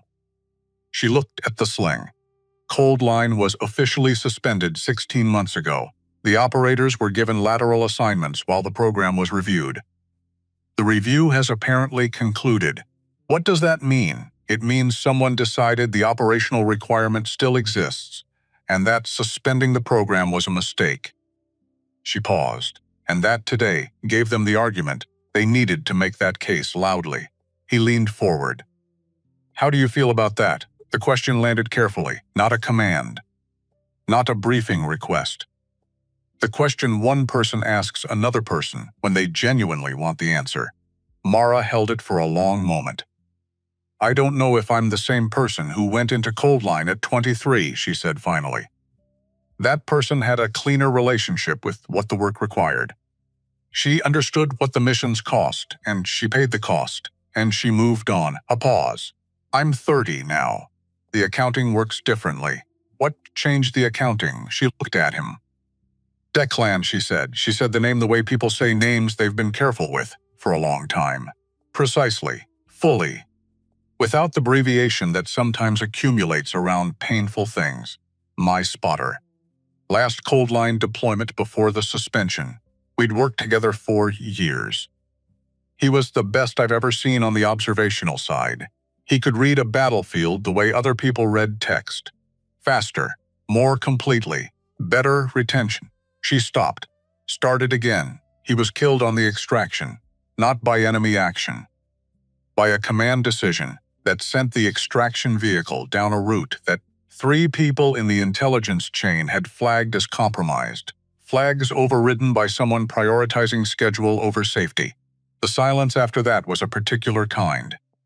He was 29, she said. He had a daughter, 6 months old. He'd seen photographs. Riggs said nothing. There wasn't anything to say that would be the right thing, and he knew it, and he honored that by staying quiet. I filed the report, Marad, formal, detailed. Documented every flag that was overridden. Every decision point where a different call produced a different outcome. Put it in writing. Signed it. Submitted it through every channel I had access to. She looked at her hands. Nothing happened. The person who made the call was not disciplined. The program continued. She exhaled slowly. I requested the logistics transfer 2 weeks later. That's why you wanted to carry boxes. I wanted to do something where the cost was only boxes. She looked up. Where the math was simple, where the weight of the decisions fit inside a single day and didn't follow you home. But it followed you anyway. It always follows you anyway. She looked at the sling. That's the thing about Cold Line training. They teach you to be still inside chaos, to be functional inside situations that should be psychologically impossible. And it works. It genuinely works. She paused. What they don't teach you is what to do with the stillness when the chaos is gone. When you're sitting in a logistics bay at 2 in the morning, filing manifests, and the operational discipline that kept you alive for 7 years has nothing to attach itself to. And all it does is keep you very, very quiet inside a life that doesn't require the kind of person you became. Riggs held that. He thought about the 2 weeks before Vallon Ridge. The quiet woman at the back of the formation, eating alone, doing her work without comment, present in every required way and absent in every human way. He'd looked right at her a dozen times and seen logistics specialist instead of person. I looked right through you, he said. That's what I wanted. It wasn't what you needed. She considered that seriously. Without defensiveness, no, she said. Probably not. The door opened. A man came in that Riggs had last seen in the corridor during the debrief. No insignia. Careful posture. The kind of person who entered a room and immediately understood its geometry. He was carrying a folder and wearing an expression that had been constructed to convey respect, without telegraphing the ask that was coming. Colonel Harlan Fitch. He looked at Riggs. Sergeant, could I have a few minutes? Riggs looked at Mara. It's all right, she said. He stood. At the door, he paused. I'll be in the corridor, she nodded. He went out. What happened in the room over the next 22 minutes, Riggs didn't hear directly. He sat in the corridor, drank the cold coffee. Watched the hospital move around him. Nurses. A soldier on crutches making slow progress towards somewhere. An orderly with a supply cart. He thought about Remy Castillo, felt the weight of it, the way you feel weight when you let yourself, instead of carrying it stored. He thought about 27 soldiers who were alive. He thought about a woman who had spent 2 years trying to disappear and had spent 90 minutes being the most visible, most essential person on a ridge that wanted to kill everyone on it. He thought about Declan Marsh, whose name he now knew, whose daughter was 6 months old in a photograph, whose death had been filed somewhere and then filed away, who had been 29 years old and the best observer Mara had ever worked with, who deserved better than a report that went nowhere. At 22 minutes, the door opened. Fitch came out, looked at Riggs with an expression that had shifted. Still professional, but with something underneath it that might have been genuine. "She'll want to talk to you." He walked away down the corridor without further comment.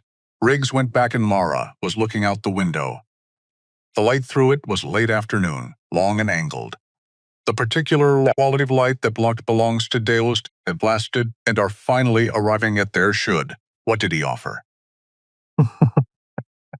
Riggs asked. Full reactivation.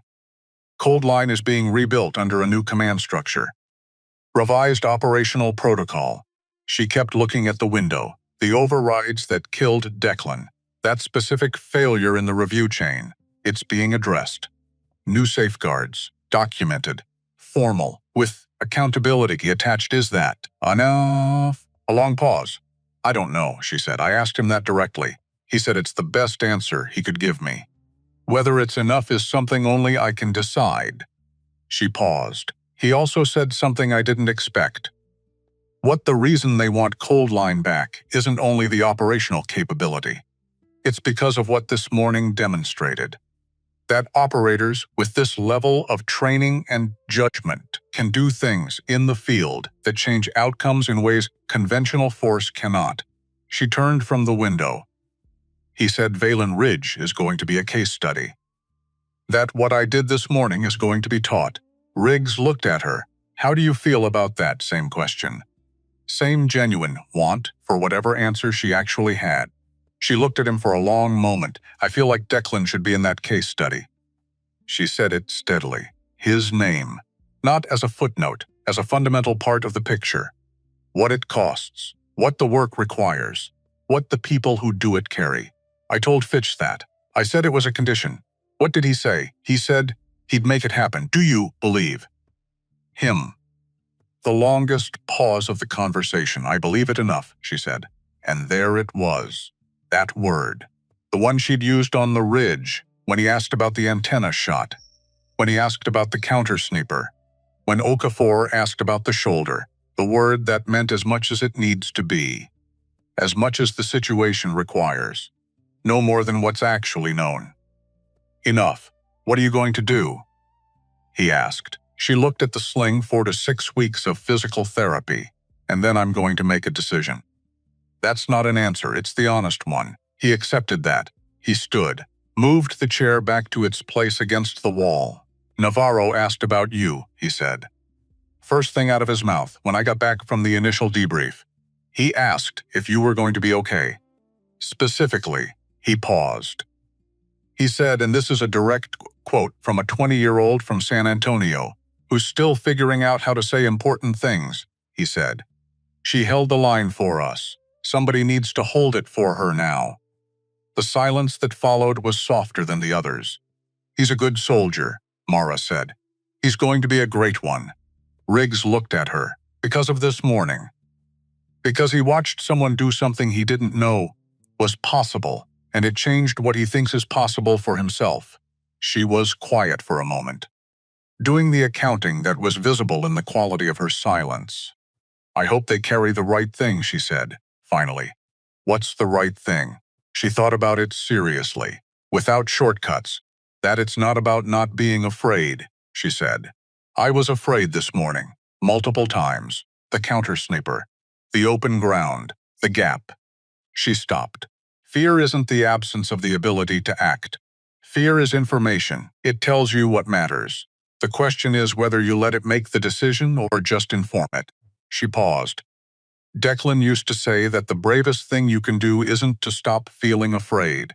It's to feel it completely and act anyway." Riggs sat with that for a moment. "That should be in the case study too," he said. She almost smiled.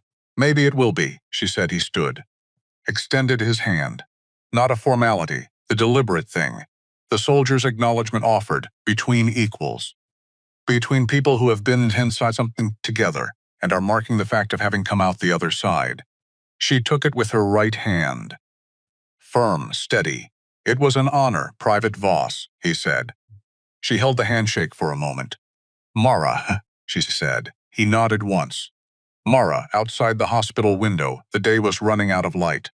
The sky over Germany going orange, then pink, then the particular deep blue that comes before dark. Indifferent to what the day had contained. Indifferent to ridges and rifles and 27 people who were alive when they might not have been. 2 days later, Alpha Platoon came, not organized. Nobody sent a message. Nobody established a visiting schedule. They just came. In ones and twos and threes through the hospital corridor, Pruitt came first, on crutches.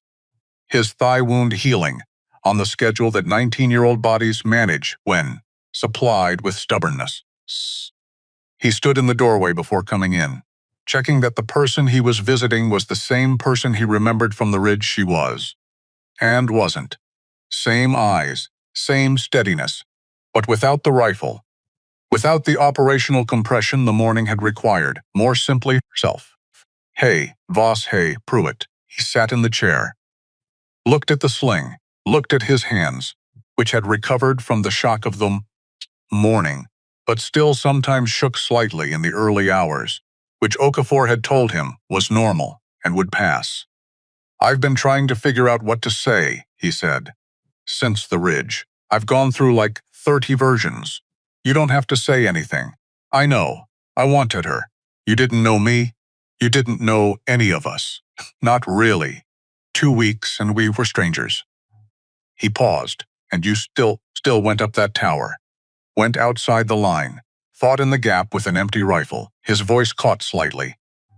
You did all of that for people who were basically strangers. You weren't strangers, she said. Not after the first hour, he absorbed that. We lost Remy, he said, and that's going to keep hurting. But 27 people are here. He met her eyes, and the reason they're here is you. He said it plainly, like it was a fact. Because it was. I needed you to know that I know that Mara looked at him. At the 19-year-old face, the morning had marked in ways that were invisible but permanent. Every soldier on that ridge was doing their job, she said quietly. The reason 27 people are here isn't just me. It's Teller on the M240. It's Okafor, keeping people functional. It's you staying in your position with a shrapnel wound in your thigh and not leaving it. She paused. It's Riggs holding the line together with nothing but 11 years. And the decision to be the steadiest person in the room. It's all of you, she said. I just reached further. He nodded slowly. The nod of a man who heard her and didn't entirely agree and was going to hold both things at the same time. Okay, he said. But we're still grateful. I know. Navarro came on the third day, brought a water bottle. Same kind as the one on the ridge. Set it on the table. Without comment. The echo of the gesture landing between them with the particular warmth of a private language that two people had created without trying to. She looked at it. Looked at him, San Antonio, she said. He grinned. The real version. Not the fractured almost law from the ridge, the actual thing. The 20-year-old smile that the morning had put away for a while and was finding its way back. San Antonio, he confirmed. He told her about his mother who had called every day since the reports came through. His younger sister, 16 years old, who wanted to join the army.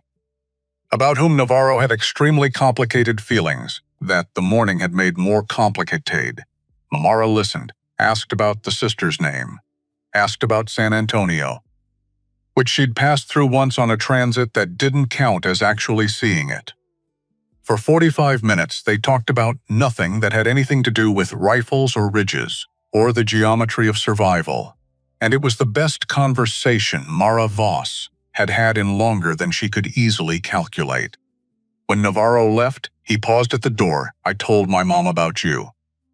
Not the classified parts. Just that there was someone there at the worst part of the morning who made the difference. He paused. She wants to send you something. She asked what you'd want. Tell her I don't need anything. She's going to send tamales anyway, then tell her I'm grateful. He nodded. He left. Riggs came back on the fourth day. The last before Mara was transferred to a medical facility for the continuation of her physical therapy. He came without the debrief folder, without the cold coffee, without the residue of the official machinery that had occupied most of the space between the ridge and now. He came as Kriggs, 11-year NCO. The man who had shouted a desperate question into chaos 4 days ago and received an answer that had changed the morning and would keep changing things for longer than either of them could see. "The official commendation is being written," he said. "I've been asked to submit a statement. What are you going to say?" "The truth. All of it. The shots, the decisions, the gap, the command vehicle, the 2 years in logistics." Anne Declan, he held her eyes. "His name is going to be in my statement, not a footnote." She looked at him for a long moment. "Thank you," she said. 2 words. Quiet, direct, carrying everything they needed to carry. "You saved my soldiers," he said. "Not for that," she said. For Declan, he understood. They were quiet for a moment. The particular quiet of 2 people who have been through something together that doesn't require constant language. "What are you going to do?" He asked it again. Asking because time had passed, and things had settled, and he believed the answer might be different now. She looked at the sling, the window, her hands, the right one steady, the left wrapped in healing, and making the slow, effortful return to function. 4 to 6 weeks, she said, "and then I'm going to make a decision I can live with. Not just survive with." He said it carefully. She looked at him. The almost smile arrived, and this time it completed. "Not just survive with," she said. "Live with, yes. Small in the language of ordinary people. Enormous in the language of someone who had spent 2 years reducing herself to the minimum required to keep going." He stood, extended his hand one more time, marking something. She took it with her right. "Mara," he said. "Not Private Voss. Not Voss, just her name." She nodded once. Outside the hospital window, the day was doing what days do, moving through its last light toward evening. The sky going orange, then pink, then the deep blue before dark. Indifferent to everything that had happened. Indifferent to ridges and rifles, and the name of a man 29 years old who deserved better and was finally going to get it. 7 months later, Fort Aldrin. Advanced Marksmanship Training Program. First cohort. Mara Voss walked into the classroom and wrote 1 sentence on the whiteboard without saying good morning. Without introducing herself, she wrote it, set the marker down, stood with her back against the front wall with her arms crossed, and waited. The sentence read, "A bullet travels faster than regret, but regret travels farther." 12 recruits stared at it. The first hand went up inside 10 seconds. Recruit Vasari. 22 years old, highest preliminary score in the cohort. The kind of person who answered before he'd fully understood the question. "Is that a ballistic statement?" "Is it?" She said it back to him. He looked at it again. Slower this time. "No, it's about decisions. Keep going. Every shot you fire has consequences you can't take back. But the judgment behind the shot, that stays with you longer than the round is in the air." Closer, from the right side of the room. Recruit Orlan Bex, 22 years old. The one she'd identified in the first 5 minutes as the person who listened before he spoke, who watched before he moved, who was processed with the patience of someone who understood that information gathered early was worth more than conclusions reached fast. He was going to be exceptional. He didn't know it yet. Which was one of the things that made him exceptional. "It's not just about the individual shot," Bex said. "It's about who gets affected. The bullet reaches one target. The regret reaches everyone connected to that target. Everyone connected to you. Everyone connected to the decision chain." He paused. "It's about the human cost that outlasts the technical event." The room went quiet. "Write your names down," Mara said. "At the top of whatever you're about to write for the next 12 weeks. Because every note you take, every calculation you run, every shot you fire on this range, it has your name on it. You own it, all of it." She let that land. Then, My name is Mara Voss. I was a cold line operator for 7 years. I spent 2 years in logistics after that. 7 months ago, I was a private on temporary assignment to a platoon that got hit at a place called Vallon Ridge. And 27 soldiers survived something that should have killed all 28 of them. She looked at the room steadily. One didn't. His name was Remy Castillo. He was 22 years old. He was from Colorado. He had people who loved him. Pause. I carry him. I will carry him for the rest of my career. And if you come out of this program the way I need you to come out of it, you will understand exactly why. That carrying is not a burden. Nobody moved. Nobody reached for a pen. Pens, she said. Chapter 1. They reached. 3 weeks in, Bex stayed after the afternoon range session. He found her in the office. Stood in the doorway the way Pruitt had stood in the doorway at the hospital, checking that the person inside was who he thought. She waved him in. He sat. The curriculum, he said. The ethics component in week 2. The case study about the command override. The name Declan Marsh. There's a whole section on what happened to him. Why the flags were overridden. Why the extraction route was compromised. He looked at her directly. Why is that in a marksmanship curriculum? Mara set down her pen. Because Declan Marsh was 29 years old, she said. And he had a daughter named Maya, who is 14 months old right now, and has never met her father. She held Bex's gaze. Every tactical decision made in a command chain, every risk calculation, every schedule priority, every route selection, has a name attached to its consequences. You need to understand that those consequences have names before it happens. Not after. Bex was quiet for a moment. You built the whole ethics section around him. Yes. He looked at his notebook, wrote something. Underlined it. Is that why the course works differently than I expected? I've done other training.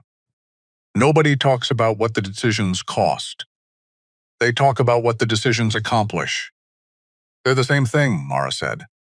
You can't understand what a decision accomplishes without understanding what it costs. She paused. Declan understood that. He was better at the human side of this work than anyone I've ever seen. He would have been extraordinary at teaching it, she said it plainly, without the careful distance she'd maintained around his name for 14 months. Bex heard the difference. She could see that he heard it. I'll make sure I remember his name, he said. Not a performance. Just a fact. Offered directly. She looked at him for a moment. That's enough, she said. The course concluded 8 weeks later. 11 of 12 qualified on the first attempt. Vasari. Highest technical scores in the cohort. Missed the qualification threshold by 2 points on the judgment component. Rushed a wind read because he was watching his time. He knew it before she said it. She sat beside him afterward. You know what you got wrong. Third target. I rushed the wind read because I was watching my time. Yes, I knew I was rushing. I made the decision anyway. Yes, he looked at his hands. I've been doing that my whole life. I know the right thing and I do the faster thing. That's what we're correcting. Not your marksmanship. Your relationship with time under pressure. She paused. You're coming back for the remediation. 6 weeks. You're going to qualify. How do you know? Because you just told me exactly what you did wrong without me asking, she looked at him. Most people in your position tell me the wind shifted, or the target moved. You told me the truth. That's the quality that matters. The day the first cohort completed, Riggs came back. Not official, no folder, no debrief. He sat in the back of the empty classroom after the recruits had gone and watched Mara at the whiteboard, erasing the week's notes. Leaving one sentence, same one she'd written on day 1. She turned, saw him, didn't look surprised. They qualified, she said. I heard. 11 out of 12 is extraordinary for a first cycle. Vasari will qualify on the remediation, I believe. That. He walked to where she was standing. How are you feeling about the reactivation? Cold line. The operational side. She thought about it honestly. Ready, she said. Not the way I was ready at 23. Different. Better. I think what's different? At 23, ready meant I could do the work. Now it means I understand what the work is for. She looked at the whiteboard. The shots are the same. The understanding behind them is larger. He nodded slowly. Declan would have liked this. He said it quietly. What you've built here, she held that. He would have been better at the teaching part, she said. He had a way of explaining things that made you feel like you'd understood it yourself. Like he was just reminding you of something you already knew. She paused. I'm still learning that part. You're not as bad at it as you think. Bex told you about our conversation. Bex tells me a lot of things. She almost smiled. He's going to be remarkable, I know. She picked up her rifle, ran her hand along the stock with the familiarity of someone who had maintained the same piece of equipment long enough that it was as known as a handshake. The Barrett, hers, 7 years of knowing. Not Declan's anymore, hers. From the day she decided to keep using it instead of putting it away, I put Beck's observer instincts in his evolution specifically, she said. I want whoever he works with to know what they have before they waste it. The way you weren't known, Riggs said. The way I wasn't known, she confirmed. Not with bitterness. With the flat accuracy of someone who has processed a thing completely and can state it clearly. Nobody looked at the supply clerk. That was useful, and it cost something. And the cost is part of what I teach now. The invisibility gaze, and the choice to end it. The moment in the chaos when someone asks the impossible question, and you decide, not because the protocol requires it, not because you have to, but because the answer is yours, and it has to come from you. She paused. That's the thing I can't teach from a Fenwell. I can only teach it by showing up. He looked at her for a long moment. Any snipers here, he said quietly. The words landed with the full weight of Valen Ridge in them. The artillery, the tower, the 91 rounds, Remy Castillo's name.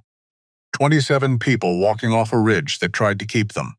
Declan Marsh's name finally where it belonged. In the foundation of something that would train the people who held lines. I was always here, she said.